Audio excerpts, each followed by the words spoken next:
سحرا کی دعا پانا سجانا زخانہ، سحرا کی دعا پانا سجانا زخانہ۔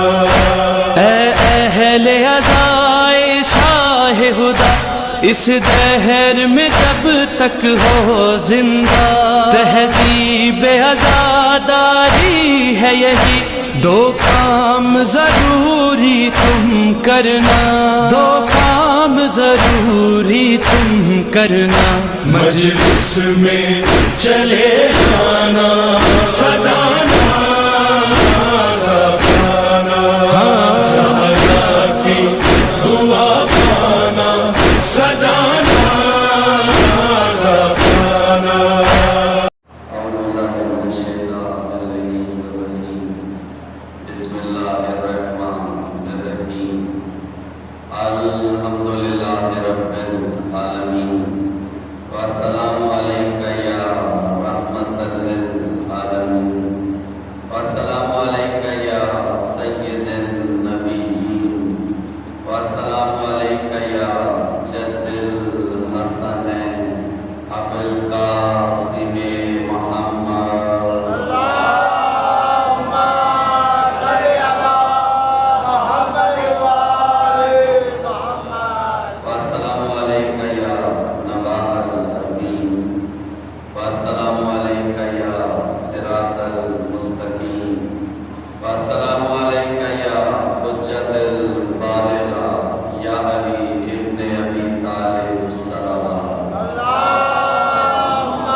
چار روزہ مجالس کا یہ سلسلہ، اس کی آج دوسری نشست ہے،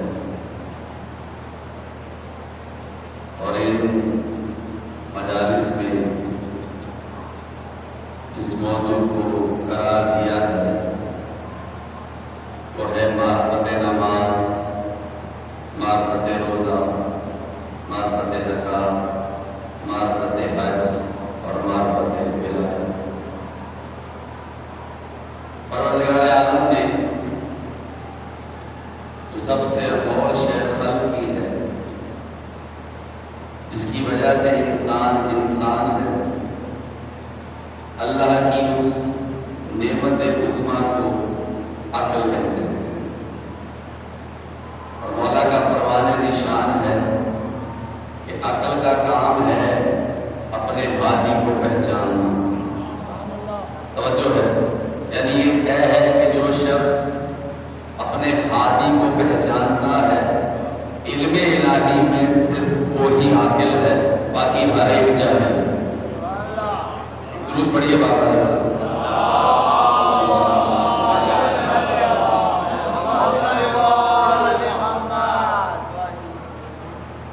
گزشتہ روز کی ہوئی گفتگو مختصر پیش کرتا ہوں تاکہ متصل ہو جائے آج کی گفتگو سے۔ سائل نے جب امام سے پوچھا کہ مولا افضل ترین عبادت کیا ہے، تو مولا نے کہا معرفت کے بعد نماز، یعنی نماز مقام مشروط، معرفت مقام شرط۔ تو جو ہے اللہ نے بزبان معصوم مجھے اور آپ کو ایک اشارہ دے دیا کہ یاد رکھو نمازی کہلوانے کا حق صرف اسی کو ہے جسے معرفت نماز ہے۔ صادق آل محمد کا فرمان نشان ہے، مولا فرماتے ہیں تمہاری دعائیں اس لیے قبول نہیں کی جاتی، تمہاری دعائیں اس لیے قبول نہیں کی جاتی، تم اس سے مانگتے ہو جسے پہچانتے نہیں۔ حضور توجہ کی اصول رہے ہیں مولا کہ ہمیشہ اس سے مانگا جائے جسے انسان پہچانتا ہو، یعنی معرفت پہلی شرط ہے، پھر سوال کیا جائے۔ اب آپ سوچئے کہ ہر روز اللہ نے جس فریضے کو دن میں 5 مرتبہ فرض کیا ہے، تو اللہ ہر روز 5 مرتبہ دستک دیتا ہے کہ دیکھو میں تمہیں یہ استحقاق دے رہا ہوں، میں تمہیں وہ سبب عطا کر رہا ہوں کہ اگر تم نے اس کی معرفت حاصل کر لی تو میں فخر جنت تمہیں تحفہ کر دوں گا۔ شرط یہ ہے کہ تم جو حقیقت نماز ہے اس کی معرفت حاصل کرو۔ توجہ کیجیے گا، خدا کی قسم عجب مقام ہے۔ اب آپ دیکھیے کہ نماز ہر روز 5 مرتبہ مجھ پر اور آپ پر فرض ہے۔ دیکھیے کل بھی میں نے عرض کیا تھا،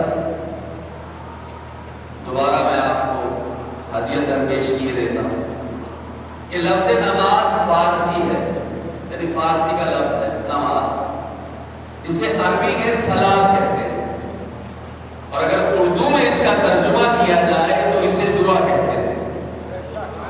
توجہ کیجیے گا، فارسی میں نماز، عربی میں صلاۃ، اردو میں دعا، یعنی اگر ہم کل کا کل نماز کو سمجھنا چاہیں تو یہ ایک دعا ہے۔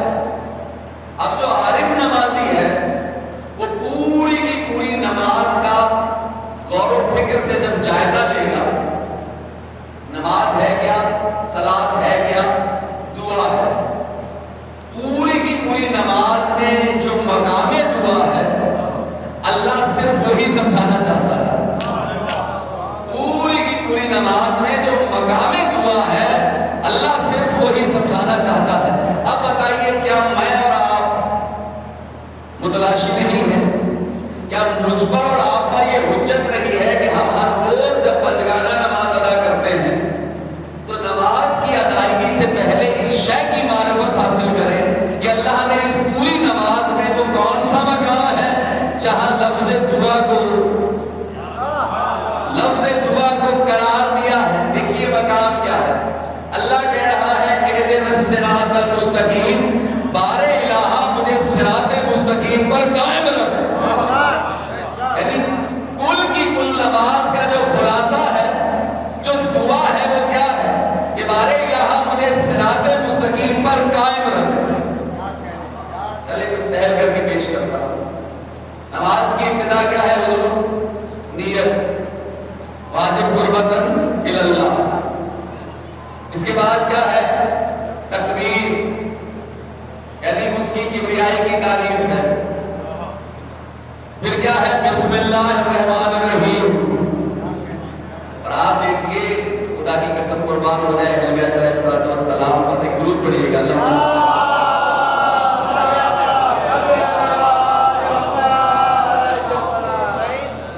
جس کی دستک ہر روز 5 مرتبہ دی، اس کو ڈیفائن کیسے کیا؟ نماز اللہ کا امر ہے، یعنی حکم ہے، یہ طے ہے، بلکہ پورے کا پورا کلام الہی، پورے کا پورا کلام الہی یہ اللہ کے احکام کا نام ہے، یعنی امر الہی ہے، کلام الہی۔ تو امر کیا ہے؟ نماز پڑھیے، امر کیا ہے؟ روزہ رکھیے، امر کیا ہے؟ زکات دیجیے، امر کیا ہے؟ حج کیجیے۔ کمال دیکھیے اس خالق کا، اس نے ہر شے کو قرآن میں بطور امر تعلیم کروایا، اور اس امر کی جتنی شرائط ہیں وہ سینہ محمد میں محفوظ کر دی۔ دو ٹکڑا بھی سن کیجیے گا، خدا کی قسم توجہ کیجیے، اللہ نے نماز کے لیے قرآن میں صرف اتنا کہا، آقیم الصلاۃ، نماز قائم کیجیے۔ پورے کلام الہی میں اللہ نے یہ نہیں بتایا کتنی رکعت ہوگی، کیسے پڑھی جائیں گی، کہاں حلال ہے کہاں نہیں ہے۔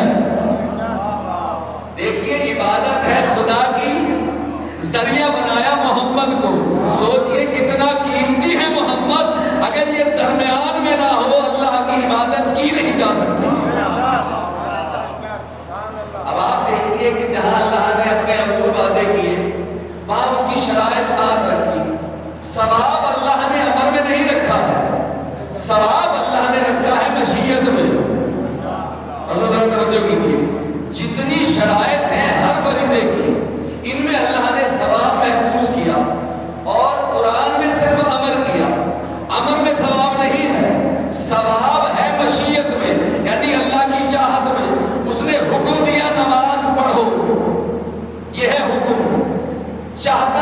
سے پڑھو، اس کو اس نے مشیت میں رکھا ہے، وہ کیسے چاہتا ہے پڑھی جائے۔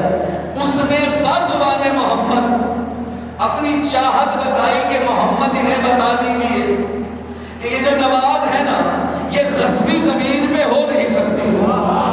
حضور ذرا توجہ کیجیے، یہ غصبی زمین پہ ہو نہیں سکتی، یعنی نماز کی شرط کیا ہے؟ غصبی زمین پہ نہیں ہو سکتی۔ اب اگر کوئی بندہ قبضہ شدہ جو زمین ہو اس پہ نماز پڑھے تو وضو بھی کرتا ہے، پاک بھی ہوتا ہے، رخ بھی سوئے کعبہ کرتا ہے، اس کے باوجود اللہ کہتا ہے نماز نہیں ہے، تو پتہ چلا اللہ نے نماز کو محفوظ کیا ہے اپنی چاہت میں، اپنی مشیت میں۔ آئے میرے حبیب سے کہہ دیجئے یہ جو ظاہری نماز ہے نا یہ قبر کے اوپر نہیں ہوتی، دو قبروں کے درمیان نہیں ہوتی، یہ اللہ کی چاہت ہے۔ حضور ہے توجہ، یعنی اللہ نے ثواب کو محفوظ کیا ہے چاہت میں، اپنی مشیت میں۔ دیکھیے اللہ نے کیا کہا کہ باجماعت نماز پڑھیے، یہ اس کا حکم ہے، ثواب زیادہ ہے، لیکن جب پیش نماز کی شرائط بتائی تو اب باجماعت نماز صرف اس وقت فائدہ دے گی کہ جب نمازی کو یہ پتا ہو کہ مجھے کس کے پیچھے کھڑا ہونا ہے۔ معرفت نماز تو یہی ہے، یعنی اب اللہ نے ہر نمازی کو باعلم قرار دے دیا، کہا صرف نمازی وہی ہے جسے نماز کی ہر شرط کا علم ہے، یعنی اگر وہ جماعت سے پڑھے تو جماعت سے باعلم ہو، اگر فرادہ پڑھے تو فرادہ شرائط سے باعلم ہو، اگر حالت سفر میں پڑھے تو شریعت حالت سفر سے باعلم ہو، یعنی اللہ نمازی صرف اسے مانتا ہے جو باعلم نمازی ہو۔ دیکھیے عادت اور عبادت میں فرق ہوتا ہے، اگر انسان کو معرفت صلاۃ ہو جائے تو پھر وہ نماز سے مودت کرتا ہے۔ بہت پڑھیے بابا کی بات،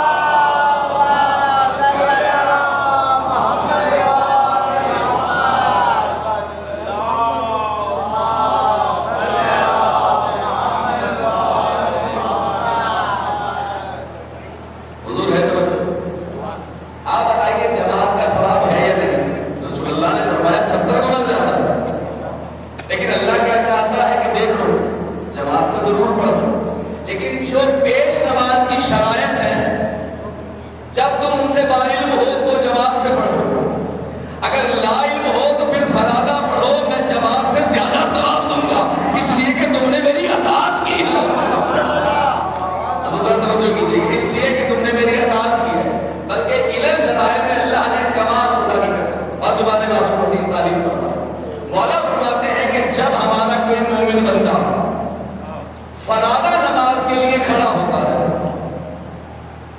اور وہ اذان بلند کرتا ہے تو ملائکہ کی ایک صف اس کے پیچھے کھڑی ہو جاتی ہے، جب وہ اقامت بلند کرتا ہے ملائکہ کی دوسری صف اس کے پیچھے کھڑی ہو جاتی ہے، یعنی علی کا مومن بندہ پیش نماز ہوتا ہے، ملائکہ مقتدی ہوتے ہیں، تو مومن کبھی بھی بے جماعت نماز پڑھتا ہی نہیں۔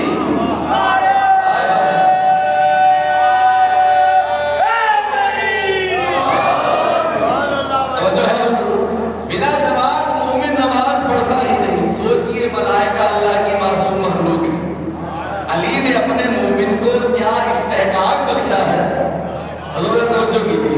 اب جب بات آئے گی جماعت کی، ثواب 70 گنا ضرور ہے لیکن محفوظ ہے اللہ کی چاہت میں۔ اب مولا نے رسالت مآب میں احادیث تعریف فرمائی، یعنی نماز کی شرائط، جو کنڈیشنز ہیں اس کی شرائط۔ پیش نماز کی پہلی شرط آپ نے فرمایا کہ جتنے نمازی ہیں ان میں سب سے زیادہ باعلم ہو، یعنی علم میں سب سے زیادہ ہو، یعنی عقلی اعتبار سے یہ نقطہ دیا کہ جتنے نمازی ہیں وہ ایک دوسرے کو اس طرح جانتے ہوں کہ اپنے درمیان موجود ان میں سے جو سب سے زیادہ عالم ہے اسے یہ حق دیں کہ وہ پیش نماز بنے۔ توجہ کیجیے خدا کی قسم، دیکھیے شیخ عباس امی انتہائی معروف شخصیت ہے مذہب شیعہ جن کی کتاب ہے مفاتیح الجنان، انہی کی ایک کتاب ہے منتهی الاعمال، اس کا ترجمہ ہوا ہے احسن البقار کے نام سے، وہاں سے حدیث مستعار لگا۔ مولا فرماتے ہیں کہ جب ہمارے قائم کا ظہور ہوگا تو ہوگا کیا کہ مولا ایک خوب پڑھیے گا میرے مولا کی شان،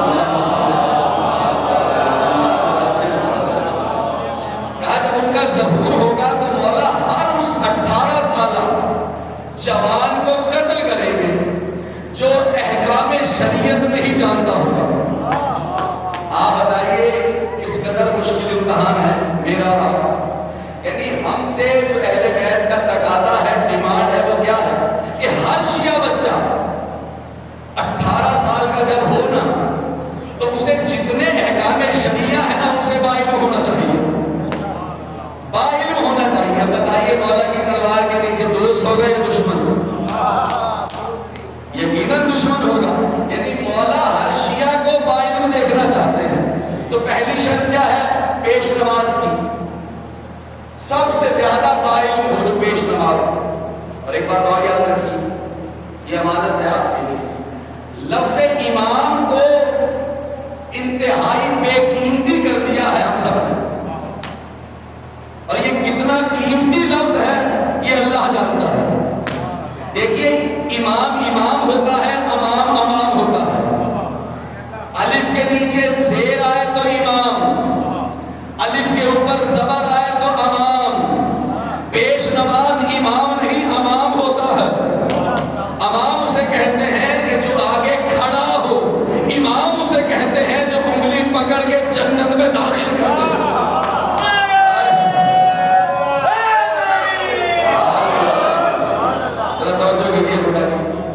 دوسری شرط، پہلی شرط سب سے زیادہ باعلم ہو، دوسری شرط جو مولا نے تعلیم کی، مولا نے کہا حلال زادہ ہو۔ حضور دیکھیے کیسی شرط ہے، اب آپ بتائیے یہ کیسے طے ہوگا کہ بھئی حلال زادہ ہے یا نہیں؟ لیکن رسول اللہ نے اس کا بھی میزان دیا، جس نے شریعت دی اسی نے میزان دیا۔ جابر بن عبداللہ انصاری یہ کہتے ہیں کہ جب رسول اللہ نے یہ حدیث تعلیم کر دی کہ جو علی سے محبت کرتا ہے، جو علی سے محبت کرتا ہے بس وہ حلال زادہ ہے، کہا بس پھر یہ رسم چل پڑی کہ لوگ اپنے بچوں کو اپنے شانوں پہ بٹھاتے، جدھر سے مولا علی آ رہے ہوتے ہر باپ اپنے بچے سے پوچھتا بتا کہ تجھے یہ جو شخص آ رہا ہے کیسا لگتا ہے؟ کہا جو بچہ مسکرا دیتا۔ ایران دیکھیں خدا کی قسم، اب حلال زادے کی شرط کیا ہے کہ جو بھی پیش نماز ہے اس کے آگے فضائل علی بیان کیجئے، جو قبول کرے یاد رکھیے اسے حق ہے، جو قبول نہ کرے پھر وہ پیش نماز نہیں، اس سے اجتناب کیجئے۔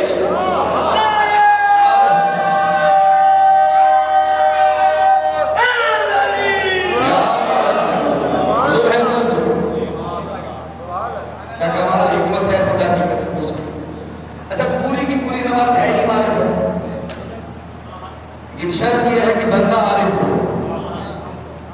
پھر رسول اللہ نے حدیث تعلیم فرمائی، کہا اگر تمہارے پاس انتہائی قلیل وقت ہو، مختصر وقت ہے، خوف کی وجہ سے کوئی جلدی ہے کوئی مشکل ہے، تو کہا کہ ہر نماز میں یعنی 4 رکعت اگر نماز ہے تو پہلی 2 رکعت میں سورہ الحمد لازمی پڑھو، یعنی اللہ کو یہ پسند ہی نہیں، ہائے ہائے خدا سورہ الحمد کی معافی دیتا ہی نہیں چاہے نماز ہو۔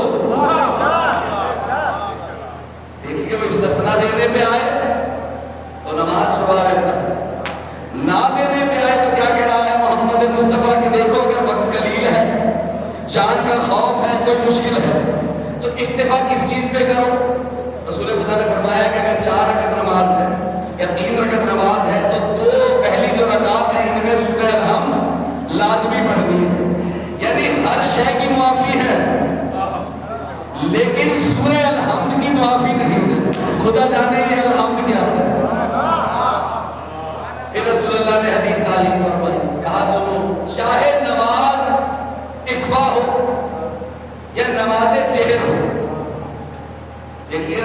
نمازیں کون سی ہیں؟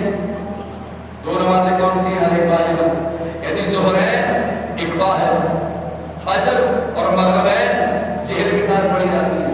کہا چاہے نماز اکفا ہو چاہے نماز جہر ہو، کہا کہ ہر نماز میں بسم اللہ الرحمن الرحیم بلندی سے کہنا ہے، اور یہ واجب ہے۔ بسم اللہ الرحمن الرحیم میں اللہ نے محمد کی زبان سے یہ سمجھا دیا کہ مخلوق کو تعلیم کر دو کہ بسم اللہ الرحمن الرحیم جب کہنا ہے آواز بلند کہنا ہے، چاہے نماز اکفا ہو چاہے نماز جہر ہو، یعنی نماز کی بلندی کو بسم اللہ الرحمن الرحیم کہتے ہیں۔ خدا کی قسم دیکھیے یہ مقام غور و فکر ہے۔ پھر رسول اللہ نے فرمایا کہ جس کا رکوع صحیح نہیں اس کی نماز باطل ہے۔ سوچنے کا مقام ہے، یعنی قیام کر لیا بلکہ نیت کر لی، قیام ہو گیا، حالت رکوع ایک رکن ہے نماز کا، لیکن اتنا اہم رکن ہے کہ اگر یہ ٹھیک نہیں نماز باطل ہے۔ بلکہ قرآن نے ایک عجیب سا اشارہ دیا ہے، اللہ کلام الہی میں کہہ رہا ہے بسم اللہ الرحمن الرحیم وَأَقِیمُوا الصَّلَاةَ وَآتُوا الزَّکَاةَ وَارْکَعُوا مَعَ الرَّاکعِینَ۔ اللہ کہہ رہا ہے نماز قائم کرو، زکات ادا کرو، وَارْکَعُوا مَعَ الرَّاکعِینَ اور رکوع کرنے والوں کے ساتھ رکوع کرو۔ اشارہ دیکھیے اللہ کا کیا ہے، رکوع کرنے والوں کے ساتھ رکوع کرو۔ حضور ذرا سوچئے، پہلا مقام ہے نماز قائم کیجیے۔ میں کہوں گا بارے الہ جب تو نے امر کر دیا کہ نماز قائم کرے تو اس نماز میں قیام بھی ہے، رکوع بھی ہے، سجود بھی ہے، پھر کیا وجہ ہے کہ آخر میں جا کے تو رکوع پہ مکرر بات کر رہا ہے، کچھ سمجھانا چاہ رہا ہے؟ اللہ نے کہا یہی تو سمجھانا چاہ رہا ہوں کہ تمہارے درمیان کچھ رکوع کرنے والے ہیں، بس تم ان کے ساتھ رکوع کرو۔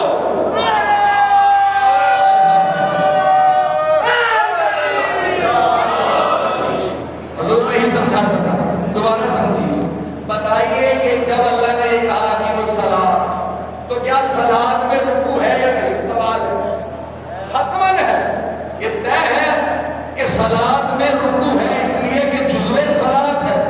کیا وجہ ہے کہ اللہ پوری کی پوری صلاۃ کا امر کر رہا ہے، پھر کہہ رہا ہے وَارْکَعُوا مَعَ الرَّاکعِینَ اور رکوع کرنے والوں کے ساتھ رکوع کرو، یعنی کچھ راکعین ہیں کہ اللہ حالت رکوع میں ان راکعین کی یاد چاہتا ہے، اور جنہیں وہ راکعین یاد نہیں وہ نمازی نہیں، بے نمازی ہیں۔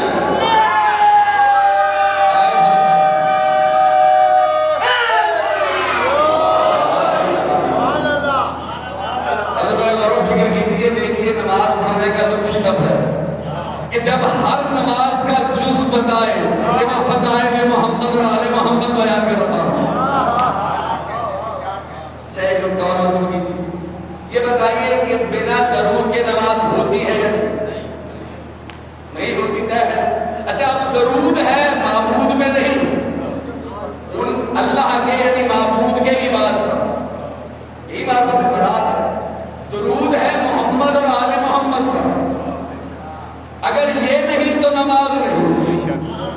سوچئے کتنے قیمتی بات ہے کہ اگر معبود کی عبادت میں ان عباد پر درود نہ بھیجا جائے تو ان عباد کی عبادت ہوتی نہیں جو کہ لا الہ الا اللہ کثرت سے کہتے ہیں۔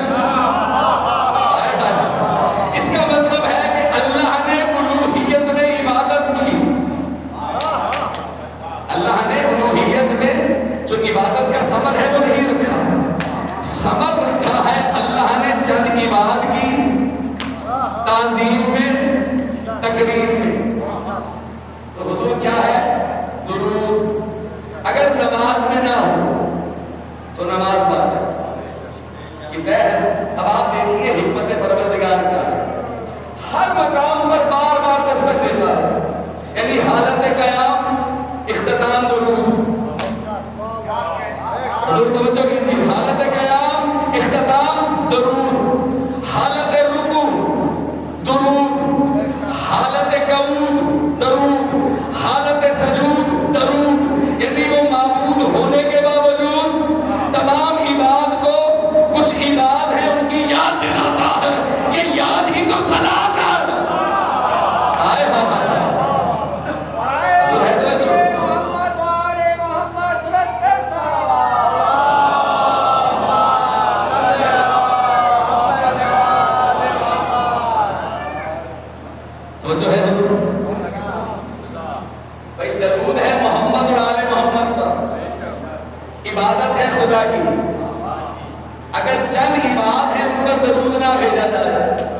اچھا درود بھی اپنی ذات میں دعا ہی ہے، اور اس کا کمال کیا ہے، خدا کی قسم کیا پروٹوکول ہے درود کا. اللہ نے مجھے آپ کو اسی میں معمول کیا کہ ان اللہ و ملائکتہ یصلون علی النبی یا ایھا الذین آمنوا صلوا علیہ وسلموا تسلیما. درود پڑھیے گا.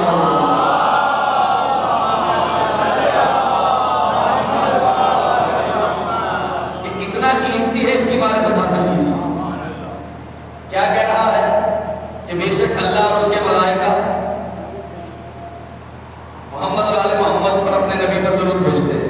اے صاحبان ایمان آپ کیا کیجیے؟ درود بھیجیے. اب درود تعلیم کس نے کیا؟ اس نے جو وارث درود ہے. رسول اللہ نے بتایا کہ درود پڑھنے کا طریقہ کیا ہے. اللہم صلی علی محمد و آل محمد.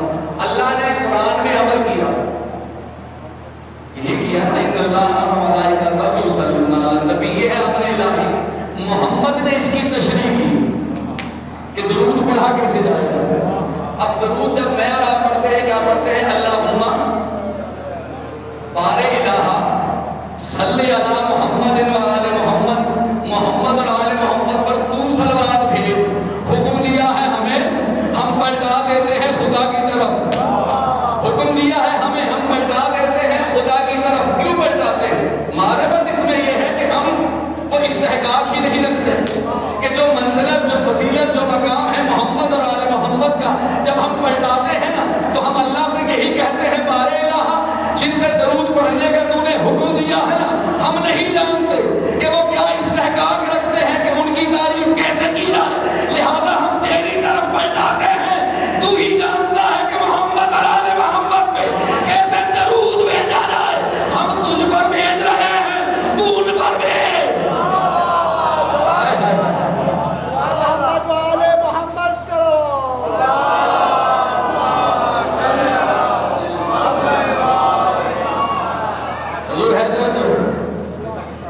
کتنا قیمتی ہے یہ درود. دیکھیے چاہے صلات ہو یا صلوات ہو، توجہ کیجیے، چاہے صلوات ہو یا صلات ہو. دیکھیے اس آیت کی جو تفسیر کی ہے نا مولا نے، کمال ہے. اللہ بھی درود بھیجتا ہے، ملائکہ بھی اور صاحبان ایمان بھی. تو سائل نے پوچھا مولا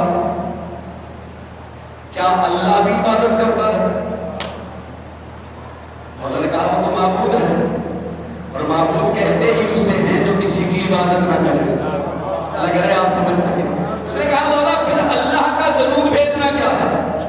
یہ جو محمد اور آل محمد پر اللہ درود بھیجتا ہے، مولا نے کہا کہ اللہ کا درود بھیجنا اپنے برگزیدہ بندوں کی تعریف ہے. توجہ کیجیے، یعنی جب اللہ درود بھیجتا ہے محمد اور آل محمد پر تو ان کی تعریف کرتا ہے. اور کہا ملائکہ کا درود بھیجنا، ملائکہ کا درود بھیجنا ملائکہ کی تسبیح ہے، اور مومنین کا درود بھیجنا ان کی دعا ہے. دیکھیے میرے آپ کے دامن میں خدا کی قسم، یعنی اس منبر کی قسم، میں یہ بات فخراً کہتا ہوں کہ اللہ اگر میری عبادت کو قبول کر چکا یا کرتا ہے تو وہ فقط یہی ہے جو ہے محمد اور آل محمد پہ درود. توجہ کیجیے، اس کی سند لیجیے. یعنی واحد نماز ہے جس پہ میں آپ پر، آپ مجھ پہ سند قائم کر سکتے ہیں. یعنی میں گواہی دے سکتا ہوں کہ کاظمی صاحب نے محمد اور آل محمد پہ درود بھیجا ہے، اور یہ وہ عبادت ہے جو اللہ قبول کر چکا. توجہ نہیں کر رہے، کر چکا اس لیے کہ مولا نے فرمایا ہے کہ جو بندہ اپنی دعا سے پہلے، اپنی دعا کے آخر میں درود بھیجے تو پھر یہ طے ہے کہ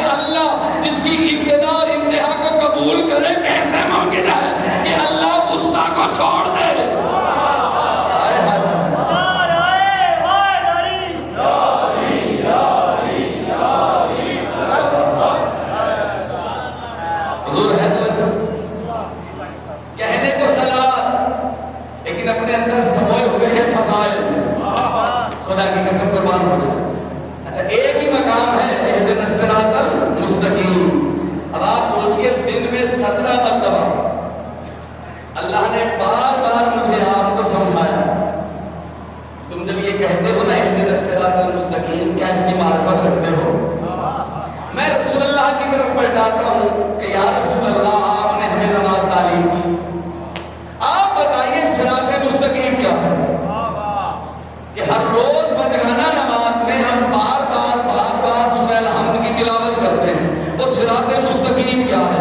اچھا اسی صراط مستقیم پر آگے ابلیس بیٹھا، جب اللہ سے جھگڑا کیا نہ کہا میں صراط مستقیم پر بیٹھ جاؤں گا، یعنی وہ بھی جانتا ہے، وہ بھی عارف ہے کہ اللہ کے خزانے میں جو کچھ ہے وہ صراط مستقیم ہے۔ تو رسول اللہ سے لوگوں نے پوچھا یا رسول اللہ وہ صراط مستقیم کیا ہے کہ جس کے لیے ہم ہر روز بجگانہ نماز میں دعا کرتے ہیں کہ بار الہ ہمیں اس صراط مستقیم پر قائم رکھ؟ مسکرا کے کہا اس صراط مستقیم سے مراد محمد اور آل محمد کی ولایت ہے۔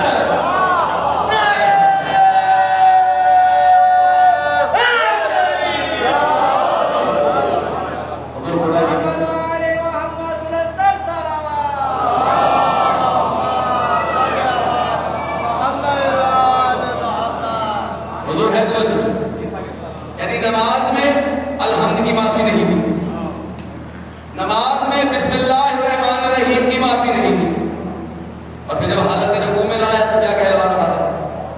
سبحان ربی العظیم باب حمدہ، سبحان ربی العظیم باب حمدہ، سبحان ہے تمہارا رب جو کہ عظیم ہے،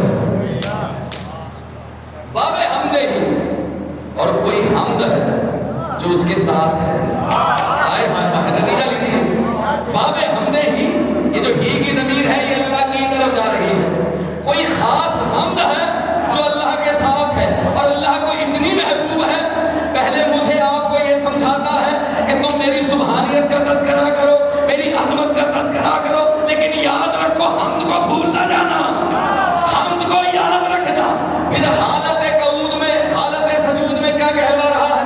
حالت سجود میں کیا کہلوا رہا ہے؟ سبحان ربی العالی باب حمدہ، سبحان ہے تمہارا رب، سبحان ہے تمہارا اللہ جو کہ اعلیٰ ہے، باب حمدہ، اور حمد اس کے ساتھ ہے، اور حمد اس کے ساتھ ہے، یعنی طے ہے کہ حمد اللہ سے جدا کسی شے کا نام ہے لیکن من اللہ ہے، لیکن من اللہ ہے، اس کے ساتھ ساتھ ہے، یعنی اللہ کو اپنی نماز میں اس حمد سے جدائی برداشت ہی نہیں، اس حمد کی جدائی برداشت ہی نہیں۔ بلکہ ایک مقام اور جب ہم آپ رکوع سے کھڑے ہو جاتے ہیں، حالت قیام میں آتے ہیں، کیا کہتے ہیں؟ سمع اللہ لمن حمدہ، اللہ نے اس کی سن لی،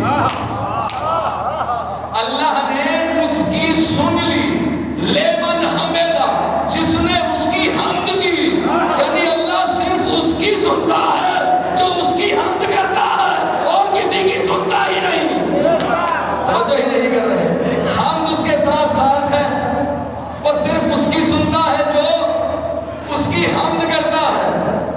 تو کوئی تو ہے نا جو اللہ کی حمد ہے، آئے ہائے آئیے مفاتیح جنان کی طرف چلتے ہیں، دعا ہے اللہم لک الحمد، بار الہ حمد تیرے لیے ہے، مشتری الحمد، اور تو ہی ہے جس نے حمد کو خریدا ہے۔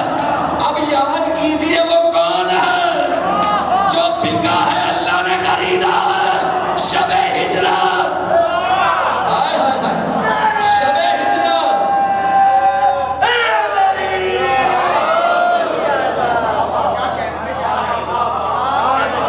حضور ہے توجہ،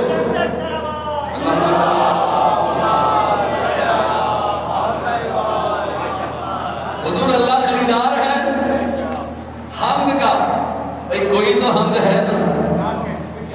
ایک واقعہ ذہن میں آ گیا خدا کی قسم، دیکھیے پوری کی پوری نماز اگر تدبر اور تفکر کرے تو دو ہی چیزیں ہیں، یا اللہ کی ستائش ہے یا فضائل محمد اور آل محمد، بس دو ہی چیزیں ہیں۔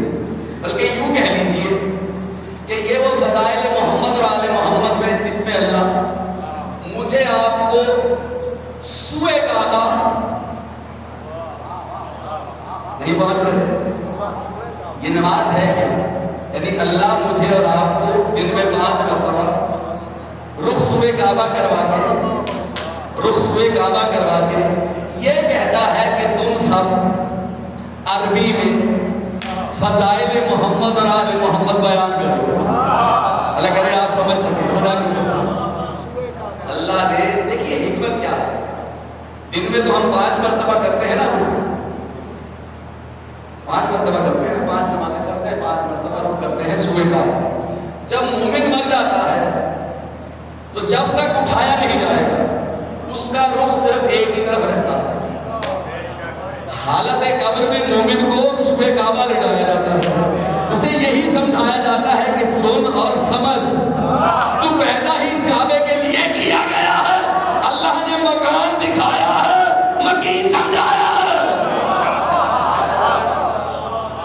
کہا ہر شے کی معافی ہے, اگر نہیں معافی تو پھر علی کی نہیں.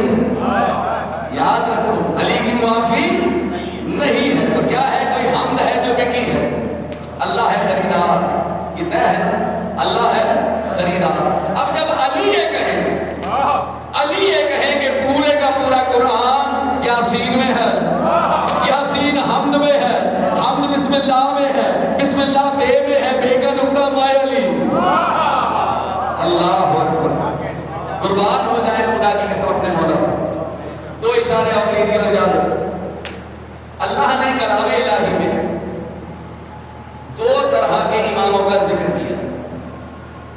2 طرح, یعنی سورہ انبیاء میں اللہ نے اشارہ دیا وَجَعَلْنَاهُمْ أَئِمَّةً يَهْدُونَ بِأَمْرِنَا. اللہ کہہ رہا ہے کہ ہم نے انہیں ایسا امام قرار دیا یہدونا بِأَمْرِنَا کہ جو ہمارے امر سے ہدایت کرتے ہیں. یعنی جو بھی ائمہ ہیں من جانب اللہ, ان کی صفت کیا ہے؟ اللہ کے جتنے امور ہیں نا اس سے باعلم ہے. یعنی کل کے کل امور الہیہ سے جو باعلم ہے وہ ائمہ ہیں. پہلا اشارہ. دوسرا اشارہ پھر کلام الہی. اللہ کہہ رہا ہے وَجَعَلْنَاهُمْ أَئِمَّةً يَدْعُونَ إِلَى النَّارِ. ہم نے انہیں ایسا امام قرار دیا کہ جو لوگوں کو جہنم کی طرف دعوت دیتے ہیں. یعنی 2 ہی طرح کے امام آپ کو قرآن میں ملیں گے. ایک وہ ہے جو اللہ کے امر سے ہدایت کرتے ہیں, دوسری قسم وہ ہے کہ جو لوگوں کو جہنم کی طرف لے جاتے ہیں. تیسری قسم کلام الہی میں ملتی ہی نہیں. اب رسول اللہ نے فرمایا کہ سنو, تمہارے ائمہ, رسول اللہ فرما رہے ہیں تمہارے ائمہ, تمہارے امام تمہیں اللہ تک لے جائیں گے. حضور توجہ کیجئے, سماعت کو بیدار کیجئے. تمہارے ائمہ تمہیں اللہ تک لے جائیں گے. غور کرو کس کے ساتھ جا رہے ہو. میں نے کہہ دیا, آپ نے سن لیا. یعنی رسول اللہ نے یہ سمجھا دیا کہ یاد رکھو امام صرف وہی ہے جو بلا فصل اللہ کے ساتھ, بلا فصل جو اللہ سے متصل ہو. یعنی جس کے درمیان نہ زمان ہو نہ مکان ہو, اسے حق ہے وہ مخلوق میں من جانب اللہ امام بنے. اسی طرح اللہ نے اسی کلام الہی میں 2 طرح کے نمازیوں کی بات کی. آخری جملے 2 طرح کے نمازیوں کی بات کی. پہلا مقام سورہ معارج میں, سورہ معارج بسم اللہ الرحمن الرحیم. اللہ کہہ رہا ہے وَالَّذِينَ هُمْ لِأَمَانَتِهِمْ وَعَهْدِهِمْ رَاعُونَ. کہا کہ بس وہ لوگ اور وہ لوگ جو اپنی امانات اور اپنے وعدوں کی رعایت کرتے ہیں. پہلی صفت کیا ہے کہ وہ لوگ جو اپنی امانات اور اپنے وعدوں کی رعایت کرنے والے ہیں یا کرتے ہیں. والذین ہم بشہادتہم قائمون. اور وہ لوگ جو اپنی شہادات پر قائم رہتے ہیں, اور وہ لوگ جو اپنی شہادات پر قائم رہتے ہیں. والذین ہم علی صلاتہم یحافظون. بس یہی تو وہ لوگ ہیں جو اپنی نمازوں کی حفاظت کرتے ہیں. والذین فی جنت جنت مکرمون، اور اللہ نے کہا یہی تو وہ لوگ ہیں کہ جو جنت میں عزت و اکرام والے ہوں گے. حضور آخری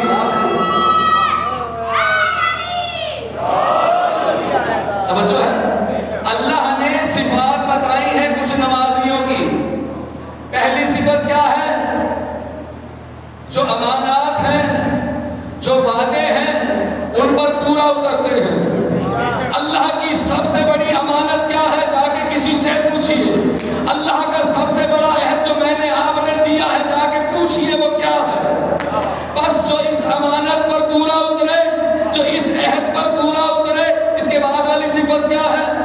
وہ اپنی شہادات پر قائم رہتے ہیں. یعنی اللہ نے انہیں جس فطرت پہ پیدا کیا ہے اس سے پھرتے نہیں ہیں، اس سے ہٹتے نہیں ہیں.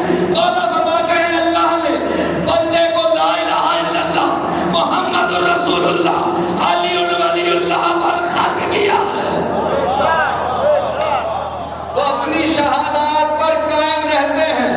کہا یہی تو وہ لوگ ہیں جو اپنی نمازوں کی حفاظت کرتے ہیں. امانت پر، عہد پر، شہادات پر. نتیجہ کیا ہے؟ یہی وہ لوگ ہیں جو اپنی نمازوں کی حفاظت کرتے ہیں. اور صرف یہاں نہیں بات رکی، پھر اللہ نے کہا کہ یہ وہ لوگ ہیں فی جنت مکرمون، کہ جنت میں ان کی عزت اور اکرام ہوگا. حضور یاد رکھیے جنت میں تو کتبیر بھی جائے گا. جنت میں کتبیر بھی جائے گا. جنت میں جناب یوسف والا بھیڑیا بھی جائے گا. جنت میں قوم موسیٰ والا گدھا بھی جائے گا. توجہ نہیں کر رہے. جنت تو اللہ دے رہا ہے جس کے پاس استحقاق ہے. یہ کیسے نمازی ہے؟ جنت بھی مل رہی ہے، ساتھ اللہ عزت اور اکرام بھی دے رہا ہے. اچھا بتائیے عزت و اکرام کیا ہوگا؟ مولا نے صفت جنت بتائی ہے. کہا کہ جو جنت عدن میں ہوگا نا ہمارے ساتھ، اور جو وہاں نہیں ہوگا، بالفرض اللہ نے بیٹے کو باپ سے زیادہ فہم دین دی ہے. باپ کو کم، بیٹے کو زیادہ. یہ تو اس کی مشیت، یہ تو اس کی مشیت ہے. بلکہ یہاں تک بھی آپ سب جانتے ہیں کہ باپ لا دین ہے. بیٹے کو مولا کہتے ہیں تو میرا بیٹا ہے. اللہ کرے آپ سمجھ سکیں. توجہ ہے. تو جنت کا استحقاق ہے. مولا فرماتے ہیں کہ وہاں جو رشتہ مقام ادنا پہ ہوگا وہ چل کے مقام اولا والے کے پاس آئے گا. توجہ ہی نہیں کر رہے. عزت و اکرام کس شے میں ہے؟ کہ یعنی جو کم درجے کی جنت میں ہے اس کو چل کے جانا پڑے گا. اس کے بعد جس کو اللہ نے مقام اور منزلت جنت میں زیادہ دی ہے، تو اب اللہ جن نمازیوں کو عزت اور اکرام دے رہا ہے، انہوں نے کیا کیا؟ جو امانت تھی اس کا پاس کیا. حضور دیکھیے خدا کی قسم، جو وعدہ تھا اسے نبھایا، جن شہادات کا تقاضا تھا انہیں پورا کیا. اللہ جب زمانے میں بچے کو خلق کرواتا ہے، کیونکہ جتنے مسلمان ہیں سب اس سے پائے ہوئے. حضور بتائیے کیا ہوتا ہے؟ ادھر بچہ دنیا میں آیا، غسل دیا. پہلا کام کیا؟ ایک کان میں اذان، دوسرے میں اقامت. ایسا ہی ہے. اللہ کا کوئی کام ابس نہیں ہے. یعنی میں اور آپ کیا کرتے ہیں؟ ہمارے اولاد کو ایک کام میں اذان، ایک میں اقامت. بچہ ظاہراً پہلے دن کا، پہلے دن، اس کا مطلب یہ ہے کہ جو آیا ہے وہ کچھ نہیں جانتا. ہاں یہ ضرور جانتا ہے جو کانوں میں کہا جا رہا ہے. اللہ کرے آپ سمجھ سکیں، کیونکہ اپنی فطرت میں اس دین کو لے کے آ رہا ہے. چلیں حضور ابھی بھی بہت سارے چہرے سوالیہ. یہ تو بات ہم کر رہے ہیں حضرت انسان کی. حیوان کا بچہ، بکری کا بچہ دنیا میں جیسے ہی آتا ہے حضور دوڑنا شروع کر دیتا ہے. کسی نے اسے دوڑنا سکھایا نہیں، تو پتا چلا فطرت میں علم لایا ہے. مچھلی کا بچہ ادھر انڈے سے باہر آتا ہے، تیرنا شروع کر دیتا ہے، تو طے ہے کہ فطرت میں علم لایا ہے. اب انسان کے ہاں جب بچہ ہوتا ہے تو وہ اللہ کی جانب سے فطرت میں علم لے کے آتا ہے. بس اسے باخبر کیا جاتا ہے کہ دیکھ تو اس لیے زمانے میں خلق کیا گیا ہے کہ اللہ کی الوہیت، محمد کی نبوت، علی اور آل علی کی ولایت پر آیا ہے. اسی میں دنیا سے جا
کن نمازیوں کے لیے؟ الذین هم عن صلاتہم ساہون، جو اپنی ایک نماز سے غافل ہے نمازی لیکن اس صلاۃ کو جانتے ہی نہیں، جس کی وجہ سے نماز نماز ہے، روزہ روزہ ہے، حج حج ہے، زکوٰۃ زکوٰۃ ہے۔ سائل نے امام سے پوچھا مولا وہ صلاۃ کیا ہے؟ کہا اس صلاۃ سے مراد ہم محمد اور آل محمد کی محبت ہے۔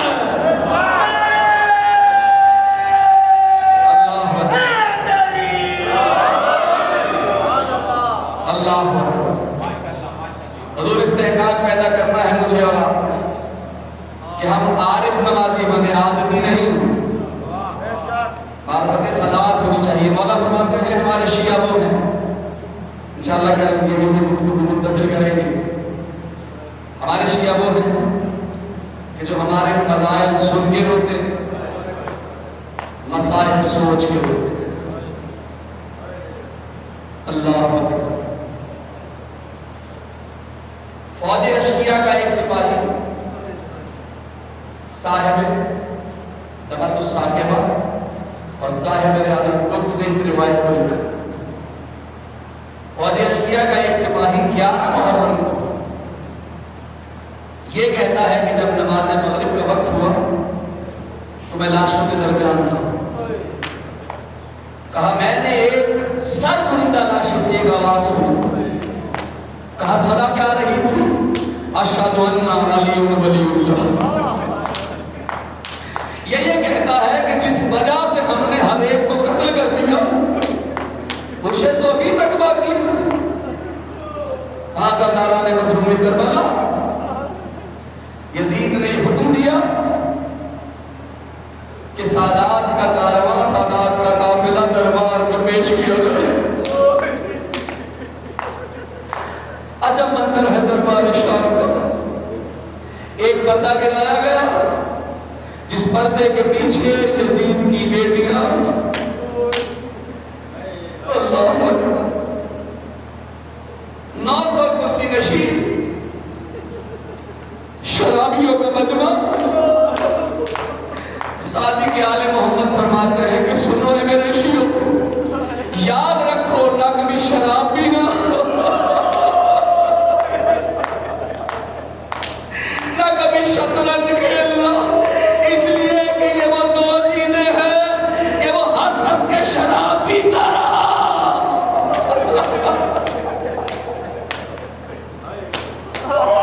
اور میری جدہ زینب روتی رہی۔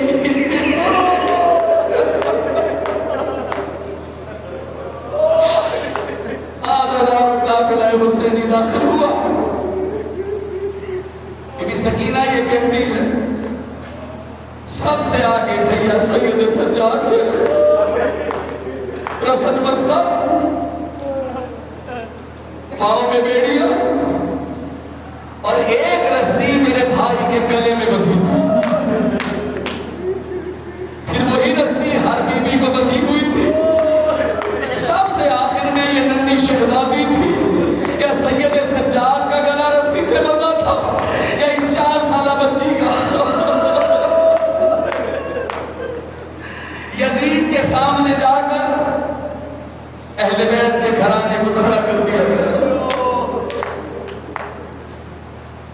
بتایا گیا یہ کون ہے، کہا یہ زینب بنت علی ہے۔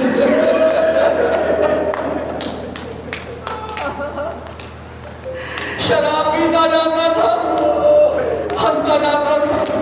آزادارو ایک دربار وہ بھی تھا جہاں محمد کی بیٹی نے جب اپنے بابا کی سند پیش کی، ایک شکی نے اس سند کے ٹکڑے کر دیے۔ سیدہ روتی رہی، سند کے ٹکڑے اٹھاتی رہی، اشکیاں ہنستے رہے۔ ایک ایک بیوی کا تعارف کروایا گیا، آخر میں آ گئی شہزادی۔ یزید نے کہا یہ بچی کون ہے؟ کہا یہ حسین کا سکون ہے۔